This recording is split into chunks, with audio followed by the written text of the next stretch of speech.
Hello everybody, it's Stephen here for the Idiot Quilter and welcome to my weekly vlog. It is episode number 364 for July the 14th, 2026, and today is my birthday. And first thing I saw in my email this morning when I got up was an electronic musical card from Walter, which was hilarious. And I was going to show it to you on here, but then I realized because of the soundtrack that's on it, I would probably be demonetized. But it was hilarious. Loved it. Okay, let's see some other things that I'm loving today. And on my design wall, well, okay, you've already seen this stuff. Now just some updates, and I don't have pictures of the updates because I forgot to take them. But okay, I'll save Adams for a bit here because I want to talk a little bit about that. Art East, the second star to the right, this is John. He is now done. All the pieces for John are done. There's another one that goes down here, and I even did some hand sewing yesterday for his glasses. There was an embroidery section for doing those, and I don't think I did too bad. Started off a little rough, but I didn't do too bad, I don't think. In fact, I think I'll show it to you. Just give me 1 second here to find it. So here is John's head, and there's his glasses. Yeah, my stitching's a little wonky, but hey, it just wouldn't be one of my quilts unless something wasn't wonky, right? You've heard me say that many times. So that's all done. There are 3 pieces to John, and you don't sew them together yet. The instructions didn't say anything about sewing them together yet, so it's a little bit weird. But I know there's a method to the madness here. I think there's a piece that's going to go, like I've got his body and his umbrella, which comes down and over here, so it leaves a gap here. So there's probably a piece somewhere from one of the other things that's going to go in there. I don't know. We'll see. We'll see. It'll all come together. How? I do not know. It is a mystery. So back to the design board, which means now next month looks like it's Tinkerbell or a fairy or whatever there. It wouldn't be Tinkerbell. Yeah, it's Tinkerbell in Peter Pan, isn't it? Well, whatever. I think that's the next one coming up, and it looks like it'll be fast, but I don't think it will be because there's a lot of little bitty pieces in that one. Yeah, we'll give it a rest for a bit. I'm a couple of weeks ahead before I need to start the other one, so we'll get to it at some point. Now let's talk a little bit about these coming along. I do have a third one of these long rectangles. I am not yet sure what this is going to look like. I think it's going to be pretty when it's done. It's just a question of how many more pieces I need. My thought is I need about, I may need a few more of these, of the green and red poinsettias. I don't know about the white ones. And these, I definitely will need more of these. These are sort of border treatments. So I need to lay it out and make some decisions. And I will do that later today to see where I want to go with that. Now this is the Jelly Roll Stars by Adam Sews, and I've already talked about how I'm doing this with black and white backgrounds and I'm putting it on point and all that kind of thing. But what I did want to talk about, and just let me find it here. I don't think I have a picture here of it. I need to, yeah, this I need to go to. Adam has released, as of yesterday, his latest pattern. He so kindly sent it to me to preview. I have not made it yet, but I want to get to that. And this is called the, I don't know why this part here, everything goes in behind it, but anyways, might be my computer, I'm not sure. It's called the Dobby Desk Pad. Let's see if I can, I wonder if I can click on it and blow it up. I can, there we go. As I said, it's called the Dobby Desk Pod, and you know, it's a little basket for keeping all your things close to hand. I think it's really cute. Nice design. So yeah, this, I want to make this for sure, and you can now get it on Adam's website. I have put a link to it below. It's a PDF file. It's £10, very reasonable price. That works out to, in Canadian, about $16, which is, you know, good. Standard price for pattern here. Be a little bit less in American dollars. But yeah, he's got a sew along that goes along with this. And when you buy the pattern, you get the link to his sew along. So this is going to be fun. And I want to get started on it very, very soon. So that's on Adam Sews. And as I said, a link for this particular pattern is in the show notes below. So check it out. Okay. So what's that take me to? I'm just fooling around with buttons here. It is my birthday. Yes, thank you very much. Many of you have sent me happy birthday wishes already, and thank you for those. They make my day.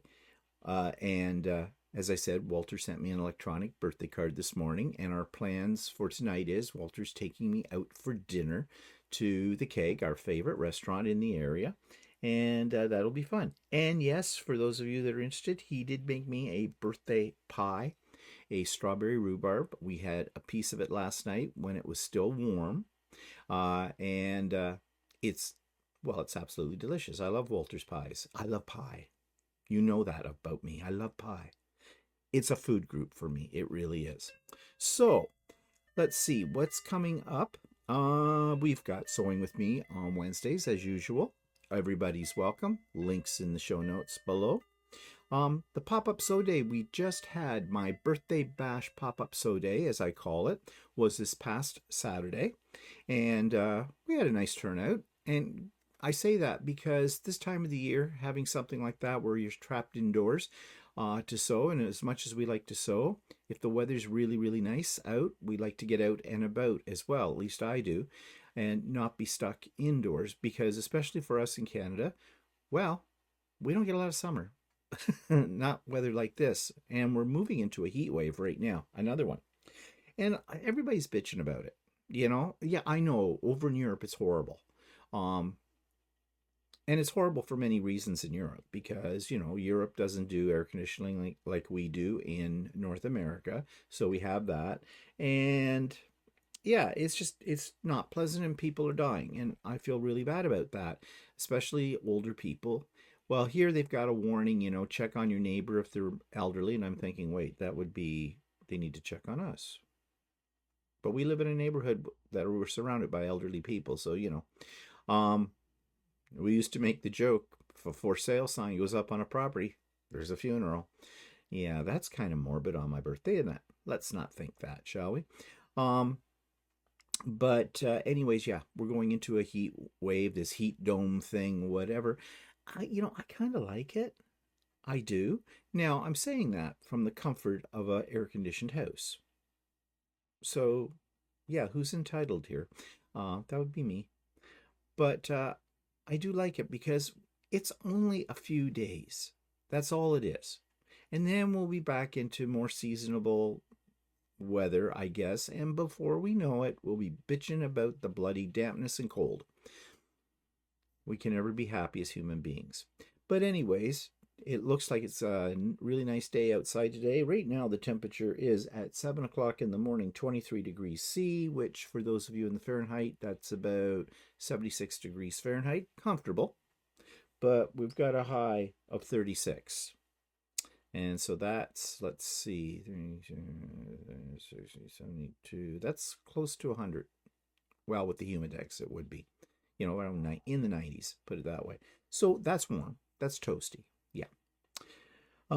Okay, so the pop-up sew day was good. I think everybody had a really good time. There were lots of prices again, and I have thanked them profusely before, but I keep doing it because I think it's just so generous of them. Both Adam of Adam Sews and John of Art East both supplied a couple of prizes as well for the day, and that was great. And everybody that was here for most of the day got a prize. There was madness in my method, for it. I wanted everybody to go away with a little something because it's my birthday and I can give away things if I want to. So, yeah. So again, thank you everybody who has said happy birthday to me in the comment section. And let's move on. So this Saturday, Walter and I are off to go with his group to what I call Club Sew Day. It's at the club. And yeah, And that's when I intend to work on Adam's Jelly Roll quilt. I have kitted it all up, ready to go. And it's a great project for that kind of thing because we all get talking, blabbing away, and that's when I make mistakes. So on this one, I should be able to do two things at once: talk, blab, and not make mistakes. Hopefully, we'll see how that goes. Um, yeah, so that's this Saturday coming up. That's for me. Okay, that's an in-person thing. That's not for you. Sorry. Okay, so I already talked about subscribers' comments from last week. Yeah, the lots of nice comments about my projects and things like that. That keeps me inspired. Thank you very much for the nice things you said. There wasn't anything else on there, though, really, that I needed to point out this week to share with everybody. But don't let that stop you from writing comments, okay? Your comments are important, I feel, because they don't only just add information for me to work with, but it gives information to the general community as well, because we have a lot of expertise out there. Everybody's got something they're good at, or know a trick or a tip or something like that that's useful to everybody. So please share those in the comment section. Okay, so this next Monday coming up on Monday morning, or no, sorry, this past week, I'm all mixed up. Because I'm 69 years old, I'm going senile. No, it's not. Monday morning coffee with Stephen this past week was, I was talking about everything is growing, including my age, out in our garden. And the garden, the one thing about this heat is, although we have to keep everything well watered, and when I say we, I mean Walter, everything's just growing like a weed out there, all of our vegetables and things. And I showed pictures of that yesterday on the vlog if you haven't seen it yet. And as I said in that vlog, I really enjoy this time of the year with the plants because they look so nice. It's nice to sit out there on a afternoon, evening, and have a drink or two and watch our plants grow. It's a very peaceful, calming environment. On So Chatty this past week, we talked about our quilt kits worth the money. And many of you tended to agree with the things that we said about that and shared some of your personal, let's call them horror stories about, getting kits without enough fabric or being more expensive than if they had bought it in another format or whatever. So yeah, this was not to discourage you from buying a kit, because although I hold back on kits, if I see something I really, really like, I'll take a chance on it, the kit. And they have their place. So, yeah, to each his own. On Stephen and Walter Live, we talked about the media as friend or foe, because where are we getting our news from? Well, we're getting it from probably a lot of it from YouTube these days. And we talked a little bit of how you can spot or how you can tell what's reliable, what's not reliable, or at least more reliable. I don't believe any of the news programs, no matter where they come from or who puts them up there. They all have a spin on them to attract our attention. So, we need to be very discerning when we, check these things out to make sure we're getting as close to the truth as we can possibly get in this day and age. And I also posted last week a bonus video, and there's a link for it in the show notes. And this was requested by a couple of users or subscribers who want to know how not to cut their points off when they're making, a quilt like a star quilt or something like that has points. We've all been there. We've all chopped off our points. I certainly did for the first while when I first started quilting and that, because I didn't know any better. Well, I know better now, and so I share with you my technique, and there are other techniques for this, okay, of how to preserve your points so they don't get buried in your seam allowance. So that link to that video is in the show notes. Okay, now another thing that I thought we should talk a little bit about, and I know it's July, let's talk Christmas. Let's talk specifically about Christmas embroidery. This is the time of year when a lot of the embroidery sites are featuring their Christmas designs. And in many cases, they'll put them on sale right now. They realize, which is something that the people who own quilt stores don't seem to realize, is that people want to get started on their Christmas projects now. And in the case of machine embroidery, anything you want to do in machine embroidery is going to take some time. You're not going to throw together a tiled scene the night before Christmas Day. Not going to happen. So now's the time to start at least looking at what's out there and available if you own an embroidery machine. And by the way, you should own an embroidery machine. And I'm not sponsored by any company. Any embroidery machine is fine. But they do more than just put, and you've heard me say this before, they do more than just put initials on a towel, okay, or a baby's name on a singlet or whatever. There are so many things you can do, and I've shown you many examples over the life of this channel of what I do with machine embroidery, and I'm not done yet. So I just thought very quickly we could take a look at what's on the sites I go to the most. And the first one I want to start with is OESD, one of the most popular sites around. Thousands of designs on this site. And here's what they're putting up. I just did a search under Christmas, and this is what you're finding. So, of course, you've got your Christmas tree ornaments. You have little bags. People like, if you like to give little candies, chocolates, or something like that out at Christmas, it's nice to put them in something that has a little bit of elegance to them. And these ones, I have made these before. They're done on organza and come out very nicely. Lots and lots of things here. You can see Christmas stockings, advent calendars, Christmas wreaths. Some of these things can be pricey, like Christmas trimmings decor. That usually when you see something that has that price on it, it's got all kinds of different patterns with it. But you can, if you see, a couple you like, you can usually buy them separately. Here, let me just see if I can show you. Yeah, they show you all the designs included. And so let's say you just wanted that Merry Christmas up there as an ornament. You can buy that separately. It looks like this particular project is made up of all these component parts, so you probably have to do some sewing for this. In fact, what it looks like to me is if you buy this whole package, you get all of these designs and you can stick them wherever you want to stick them. Like they've got them on a Christmas bough or something like that. So yeah, but let's just go back here to the rest. So there's that option. Also, cards. Have you ever thought of doing a Christmas card?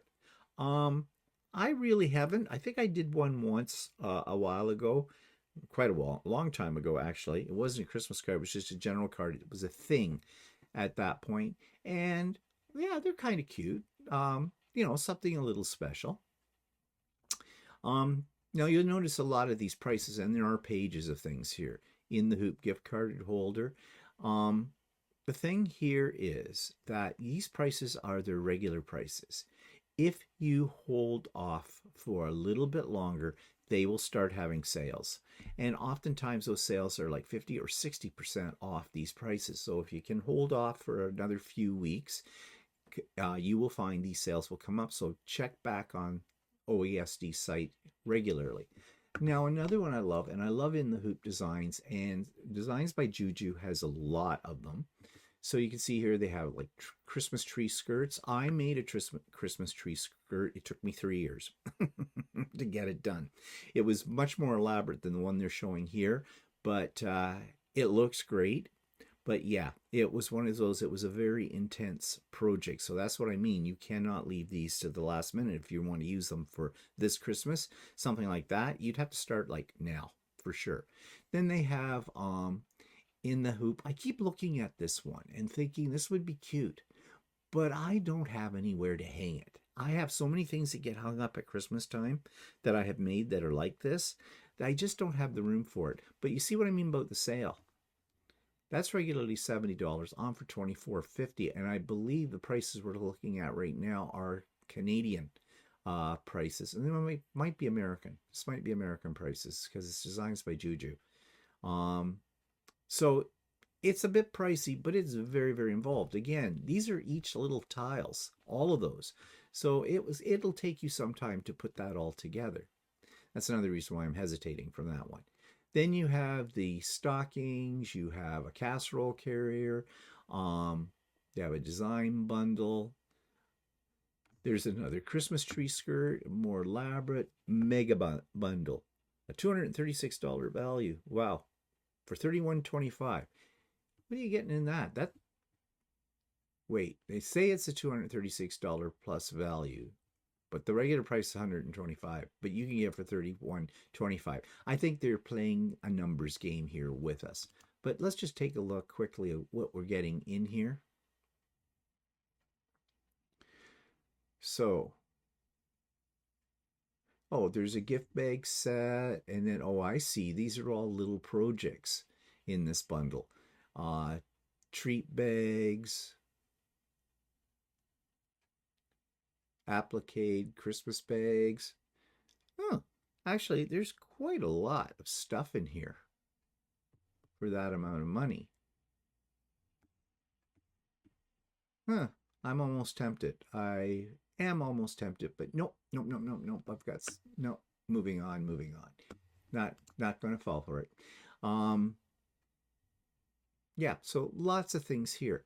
And the other advantage is, even if you do not have an embroidery machine, there are things here. If you're into applique or whatever, there's just ideas that you might want for quickie gifts. Like, for example, I'm sure you could make this not as an in the hoop design, make a little pouch bag or something.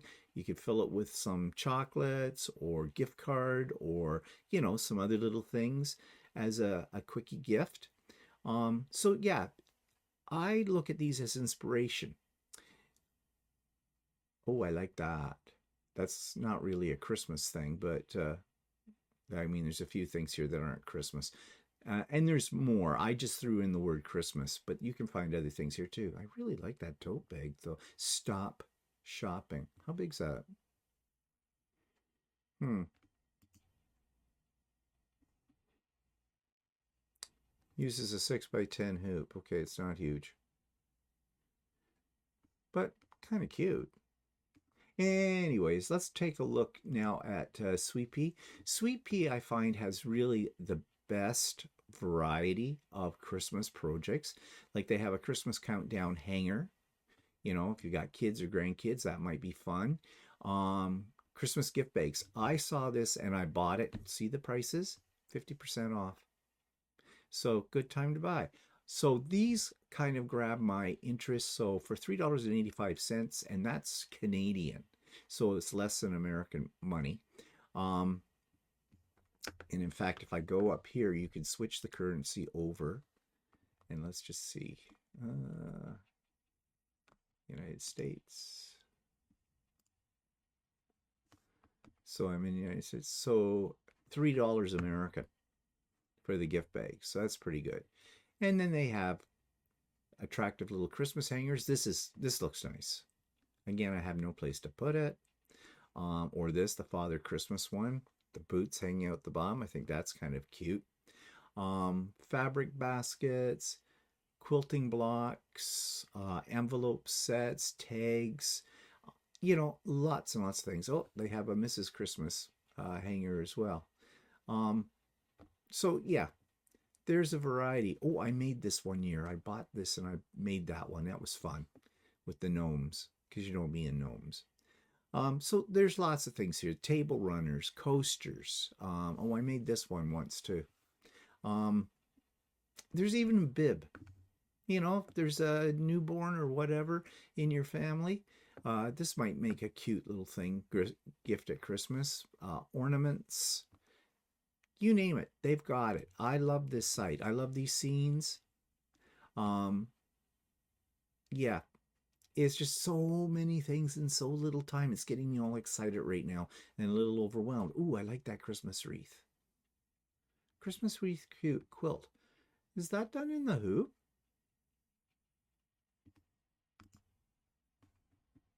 Yes, it is. That's really cool. I love that. $10. Okay, let's get out of here before we go crazy. Okay, so this is what I said.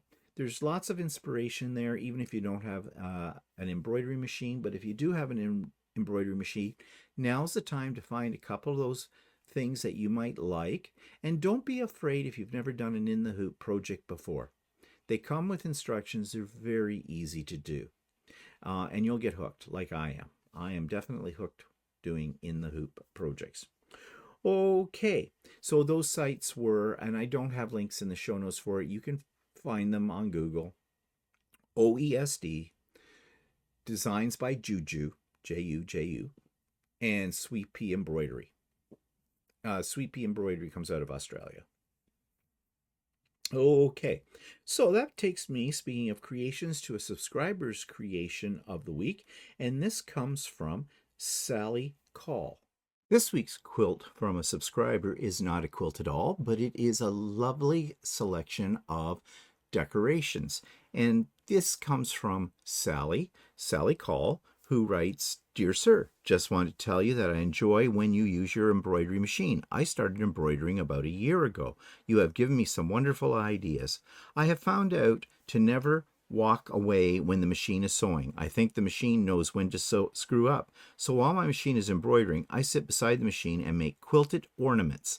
The picture attached is made from a remnant coffee fabric I had for some time. Just thought I'd share." Well, Sally, these are really cute. And gorgeous. I see what you have done using your embroidery machine to make these very unique looking ornaments. And I guess you could use them at Christmas time, but to me, I think they'd be nice all year round. And it looks like you have it in a lovely little basket out for display, which is a great idea. So yeah, there's another use for your embroidery machine. I'm glad that you enjoy it. Yeah, babysitting a machine, I have to do the same thing. They have a mind of their own. But thank you for sharing this wonderful creation of yours done with an embroidery machine. I'm running a little low again on projects to show. I think I'm into August now, so I could use a few more. So if you've got something you'd like me to feature here on an episode of the Idiot Quilter, please send your one JPEG of that picture of your creation and 50 words or less about it, and I'll be happy to feature it here on a future episode. Okay, so that takes me to the short tip of the week, and this is a laser for your sewing machine. This week's short tip from YouTube is about a gadget, and this gadget is great, according to this person, for making half square triangles.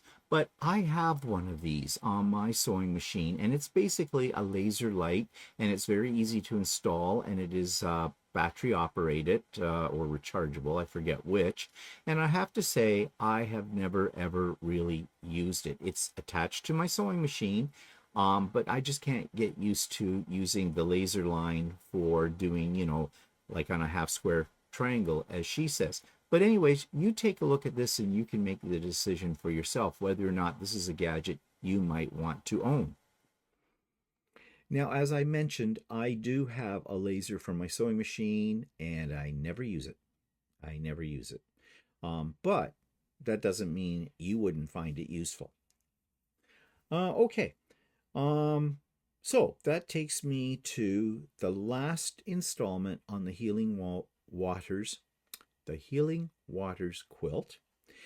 This is finishing up. Last week I had part 1 of finishing it, and now this is the finalizing of it all. This is the absolute end of the project. So grab yourself a coffee. This little video clip runs about 14 minutes and 23 seconds. So enjoy.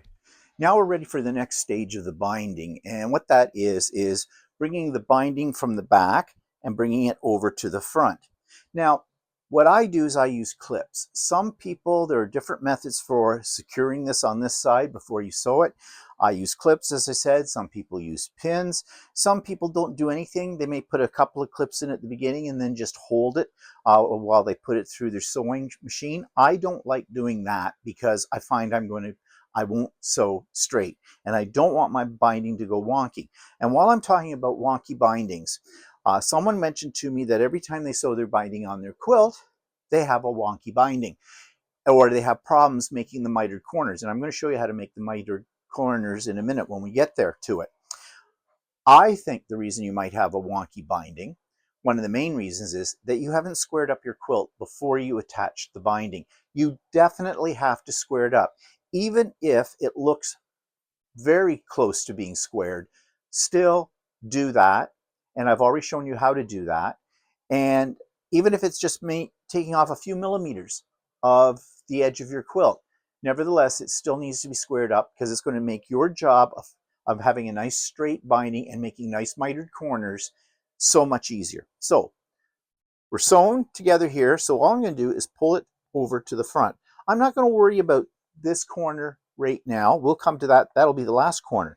But I'm just pulling the binding over, and I'm pulling it so that there is material, which is the layers of the quilt, right up against the fold.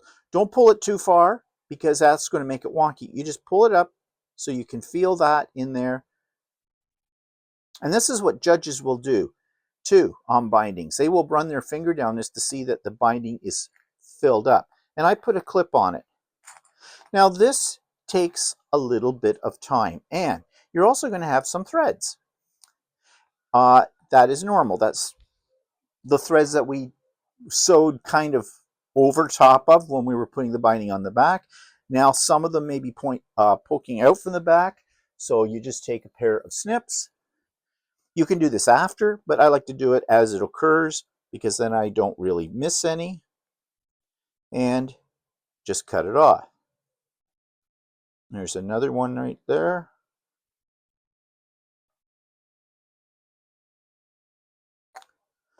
Again, this is going to take you some time. Now, another thing that's going to happen is you will have some of those little frayed threads peeking up here. So all I do is I just don't bother trying to cut them off because you'll be here all day. Just tuck them in under the binding.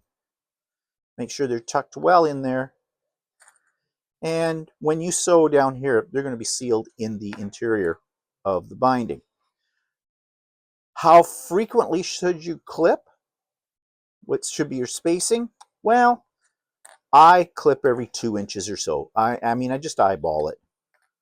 As you can see, that's what I'm doing right now. And I've gone off the screen. So let's pull the quilt up. Now, you want a big area to do this on. And I have a fairly large area, my cutting mat area, but it's not the same, not as big as the whole quilt. You could do it on the floor. It depends. That's not very comfortable for me because, you know, I can get down, but I can't get back up again that well. And I think there's a lot of people that have that problem. I'm not alone in that. You get to a certain age, don't you know? But there, see, I'm just cutting off some more of those little threads that are poking out back there. And I am mindful that I want to keep this as straight and even as I possibly can. And you just work your way down to the end. Now there's another.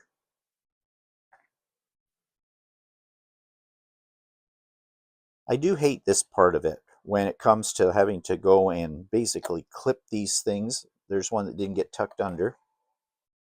So take your time with this. It'll be worth it in the long run. So I'm going to work my way to the end of the quilt so you don't have to sit here and watch this whole process all the way through. I will, maybe I will make you watch the whole process because I'm almost to the end now. So enjoy the SMR or ASMR kind of thing. I could sing, not going to.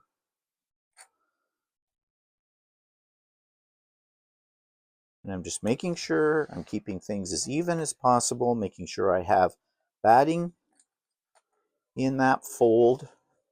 Well, batting and quilt, that is. And I think I've gone off the screen again. I should have had Walter film this while I'm doing it. But he's still in bed at the time of making this recording. Those of you that are regular subscribers to the channel know exactly what I'm talking about. Okay, just tucking in some more of those little threads that are peeking out. And I'm coming to my end. Okay, I'm going to stop. I'm going to do a little clip here because I've got some thread that I don't need in my corner. Now, here's the tricky part. I'm going to use an awl with this, okay? And or stiletto. I love this. I use it for everything. It is one of my most handy tools. So what I'm going to do is I'm going to, again, get rid of any little threads that are in my way. I'm just going to pull the binding just down like I've been doing. And you see, it's going to naturally make a 45-degree angle fold. Now just give it a little finger press.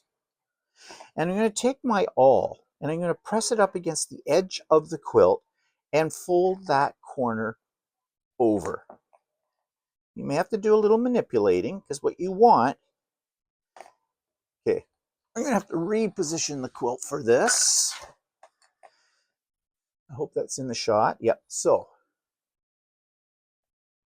I'm just pulling this down, pushing my awl into that, and then I'm making sure that my fold, the point of my fold, is right in alignment with the edge of my binding.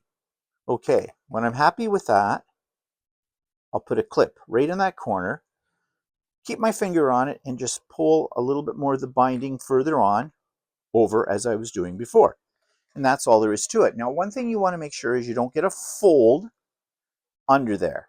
Again, if your quilt has been squared up, if you've been careful when you were sewing the binding on the back of it, you shouldn't have any problem getting this nice point. So now you just continue. Move your way down to the next side, doing the same thing again, and just pulling it over, tucking loose threads in, cutting off anything from the back that might be poking through. There's one right there. Don't want that. Careful you don't cut into your binding. And you just carry on. So that's what I'm going to do. This is going to take a little bit of time. Again, enjoy the process. Don't rush it. I kind of find it therapeutic going along and clipping it.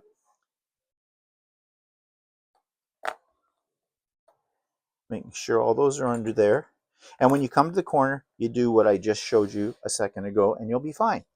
Okay, so when I come back, I'll show you what that part of it looks like and we'll talk about how you sew it now to the quilt. So for this stage, I want to show you the foot that I'm going to use for this. I swapped out the 1/4 inch walking foot and I've put in my regular walking foot for my Janome.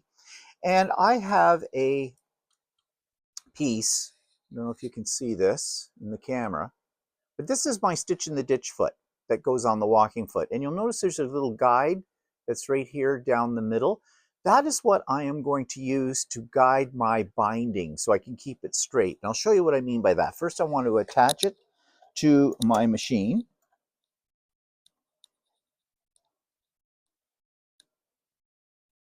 Okay, got that screwed in, and I just need my screwdriver here to tighten it up. Okay, that's tightened up. So it's mounted on the machine. My thread is threaded, and my bobbin has enough in it for this, I think, and I'm using my invisible thread. Still using the invisible thread. Okay, now what I need to do is adjust the position of my foot. Now I know on my machine that I can move my foot over, or my needle over, to 7.1 to the right. You'll have to do it, adjust yours according to whatever your machine is. But the whole idea here is that you are in about 1/8 of an inch from the edge of your binding to sew it down. Okay, so I've got that there. I'm going to stick this under the foot. I may have to remove a clip. Bring up my arm, and I'm dropping it here on top of the binding, and I know you can't see this. Where's my little awl here? Might help. But here you can see, here's my guide right here, and my guide is resting right up against the edge of the binding, on the fold of the binding, the one that's on the inside. Okay, there's a lot of folds in the binding, so that one, right in here. And my needle is going to drop down. As I said it at 7.1 on my Janome. It will be different on your machine, I'm sure. And I can begin the sewing process. So I'm going to drop my foot. I'm going to get myself positioned. This is heavy. That's why I have the little table off to the left-hand side of me. You can see all my clips that are holding in my binding, and away we go. And I'm just steering this, guiding it so that that binding is right up against the guide. If I need to stop and readjust, I do. That's why I don't sew terribly fast. You will be tempted to go at high speed here, but don't, because it's very easy for your binding to become misaligned, even with the guide. So this is what we're going to do until we get to a corner, and I'll show you how to handle the corner in just a second. So now I've come to the corner of my quilt. And how do I do this? Well, basically, you're just going to sew over the corner, keeping your guide where it is. This is where the awl will come in, or the stiletto will come in very handy, because you want to hold down that point of your mitered corner so it goes under your needle and under that guide. So we'll just carry on here. And I'm taking off that clip, keeping my finger on it to keep it down. Now I'm putting the point of my awl right there. And once it's gone under, then I'm going to go about 1/8 of an inch in on the binding. Yeah, that's good. I'm going to leave my needle down. I'm going to raise my foot, and I'm going to pivot the whole quilt under the needle, situate it, and then carry on with what I was doing before. And that's how I'm going to handle each corner as I come to it. So I'm going to finish sewing my binding onto this quilt, and I'll come back and show you the end result. So the quilt is now completed. I've gone over it to make sure there weren't any loose threads or anything hanging out from the binding or anywhere else on the quilt. I have not washed this quilt yet, and I'm not going to. I usually do wash my quilts after I have done them, but I'm not going to do it for this one because this is not really designated to go to anybody, and it is, it's more of a decorative piece than a utility quilt. So I hope you found the videos helpful for this if you're doing my pattern for this, or if you're using this pattern with a different quilt and or a different panel and a different selection of colors. And just a tip here, I was talking about keeping your binding from being wavy. The binding on this is perfectly straight. What's wavy is the carpet I place it on to take my picture, and that's what makes it look a little wavy on the edges. I probably should hang it up somewhere and take a picture of it that way, but I really don't have the facility to do that, so this is the best I can do. But anyways, it's done, and I hope you enjoyed the process. So I hope you've enjoyed that series on my Healing Waters quilt. That pattern is available free. There's a link for it in the show notes. So please go there and help yourself. All my patterns are there. And that particular one, Healing Waters, I also did as a universal pattern. What I meant by that is instead of focusing on the fabrics I was actually using, it's all done without any fabric. So you can just insert the fabric that you want. I've laid out the pattern in such a way that it'll work with any panel that you own and any fabric, any color scheme that you want to use. So it's free. There in the show notes. Help yourself. Enjoy. And the only thing I ask you is if you do one of my patterns, please send me a picture of it so I can feature it here and show everybody what you did with my pattern. Okay. I think that's about it for this week. Somewhat short, but that's okay. And again, thank you for the birthday wishes. And tune in for So Chatty this Friday with Walter and myself. Going to feature some of Walter's latest free motion quilting. Oh my God. Each time he goes on that machine, it's just getting better and better and better. I think it's time we took off the training wheels and got Walter working on an actual quilt. Yeah. Makes me jealous as hell, but everybody's got their strengths. Mine is definitely not in free motion quilting. So anyways, we'll be talking about that, and I think we might also be talking a little bit about blocks of the month and mystery quilts and sew-alongs, all those things there. This came from a suggestion from a subscriber last week, and so we're going to explore those topics a little bit more. And we're going to share whether or not, like, from my point of view, what I think of these things and why I don't usually participate in things like this. So, yeah, so stay tuned for that on Friday. Okay, so have a great week. We'll see you all real soon. Bye for now. Hi, I'm just going to interrupt my program for just 1 second to remind you to like the video, to subscribe to the channel, and hit the bell for future notifications. That's all I ask of you. Show me a little love. Thanks.